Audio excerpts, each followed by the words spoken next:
هاي يا بنات، اهلا بيكم من جديد في قناتي. النهارده هنعمل مع بعض this look. فلو حابين تعرفوا ازاي بعمله تابعوني للاخر. اول حاجه هبتدي بيها احط اللوز باودر تحت عيني. طبعا انا اوريدي حاطه فونديشن وعامله كونسيلر ومثبته بالباودر. هسيب لكم كل الحاجات اللي استخدمتها تحت في الديسكريبشن بوكس. دلوقتي كل اللي بعمله بحط الباودر تحت عيني، بعمل بيكنج تكنيك، ورجعت اخدت الاي برايمر احطه على كل عينيا. بعدين اول بس استخدمتها هي من زنود دود ذا بالم، اخدت منها اللون ده بيجي لون ذهبي، حطيته على اول ربع من الجفن المتحرك، يعني زي ما انتم شايفين لغايه بس ربع الجفن وقفت. بعدين بعمله بلند للاطراف بتاعته. بعدين اخدت اللون الاحمر ده من انجلود رقم 50 وخلطته مع اللون ده من ذا تركل بار باليت وخلطتهم مع بعض وحطيتهم على الربع التاني من الجفن المتحرك، يعني لغايه 3/4 كده وقفت.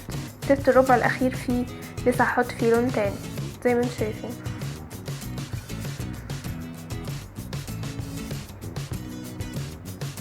وبعدين اخدت من شوكولاته بار باليت اللون البني ده اسمه تريبل فوتش وحطيته على الربع الاخير من الجفن.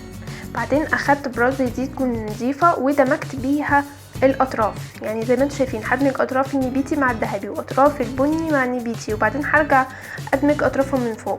الستيب دي هتاخد معاكم وقت، بس ادوها وقت عشان تديكم نتيجه كويسه زي ما انتم شايفين. بعدين بدمج الاطراف من فوق. بعدين اخدت اللون الاورنج ده من انجلود هي رقم 51 وبالسيجما E25 اخدته حطيته على قصة العين ودمجت بيه الاطراف زي ما انتم شايفين. رسمت ايلاينر وحطيت اللاشز دي من هدى بيوتي بالاسم سمانتا، وشلت اللوز باودر اللي تحت عينيا ورجعت اخدت نفس اللون الاورنج وحطيته على خط رمشي التحتاني زي ما انتم شايفين. بعدين اخدت نفس اللون الاحمر برضو مشيته فوق اللون الاورنج بحيث يديني كده الوان داخله في بعض بشكل كويس. بعدين دمجتهم واخدت اللون البني ومشيت بيه على خط المشي التحتاني زي ما انتم شايفين. واكيد طبعا بدمج الالوان كلها مع بعض.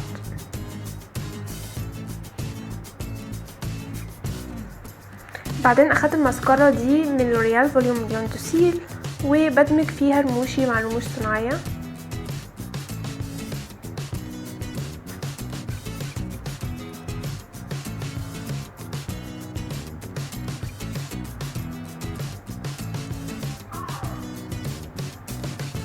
بعدين هرجع اخلص مكياج وشي، هعمل كونتور.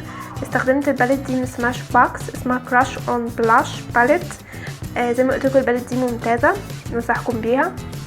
ببتدي بيها ابتديت اخد الكونتور شيت بتاعها وبعمل بيه الكونتور العادي بتاعي، برضو كونتور مناخير.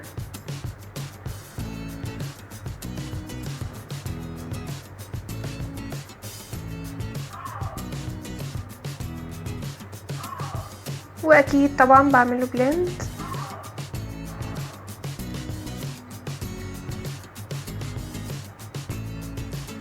برضو الكونتور حطيته على مناخيري. بعدين من نفس الباليت اخدت البلاش شيد ده وبيجي لونه نبيتي شويه وحطيته على خدودي زي ما انتم شايفين. بعدين اخدت برضو الهايلايت من نفس الباليت وحطيته على عظمه الخدود بحيث انور وادي اضاءه لوشي.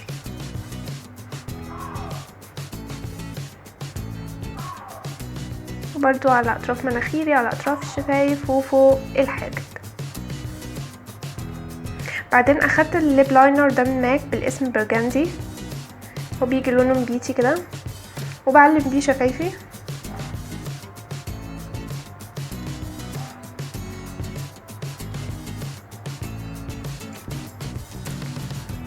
والليبستيك برضو من ماك بالاسم مات ديفا وبيجي برضو لونه نبيتي غامق. وبكده نكون وصلنا لنهاية الفيديو. اتمنى ميك اب النهارده يكون عجبكم. لو عجبكم اعملوا لايك، ولو حابين تشوفوا فيديوهات اكتر اعملوا سبسكرايب للقناه، ولو عندكم اي اقتراح جاست كومنت تحت وقولولي. واشوفكم في فيديوهات جايه. يلا باي.